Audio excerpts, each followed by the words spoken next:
In today's video, I'm going to teach you how to sign up for an AWS account. Whether you're planning to use AWS for personal projects or for business, setting up an account is your first crucial step. We'll guide you through the process in a straightforward manner, so grab your computer or device and let's get started. First, open up your preferred web browser. This can be Chrome, Firefox, Safari, or any other browser you trust and typically use. In the address bar, type in the official AWS website URL and press Enter. Once the site loads, take a moment to familiarize yourself with the layout, though our focus today is simply to set up the account. Look for the Create an AWS Account button on the homepage. It's usually quite prominent, but if you have any trouble finding it, try scrolling a little or using the site's navigation features.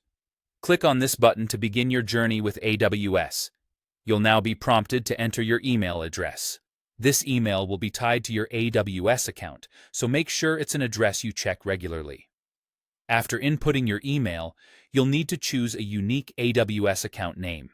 This can simply be your name or the name of your business if you're using AWS professionally. AWS will ask you to verify your email address. Just follow their instructions for this step. Next, it's time to create a strong password for your root user account. This password is going to be the shield for all your AWS resources, so make sure it's one that's robust. Utilize a mix of upper and lowercase letters, numbers, and special characters. Enter it again to confirm it's set correctly. You will then be directed to fill out some basic contact information. This includes your name, address, and phone number. This information helps AWS establish a line of contact with you and for the sake of your account's security. For payment, you'll need to enter your credit card or other payment info.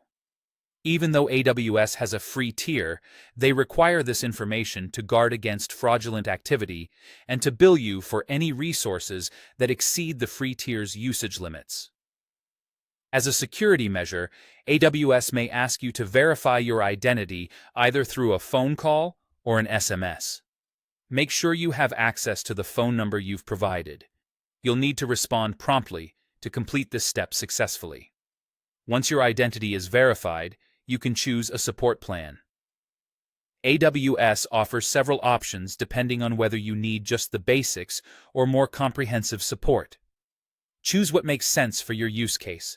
Finally, review all the information you've provided to ensure it's correct.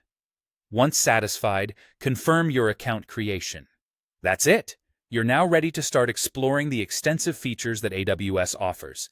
Keep an eye out for our upcoming videos on getting started with AWS.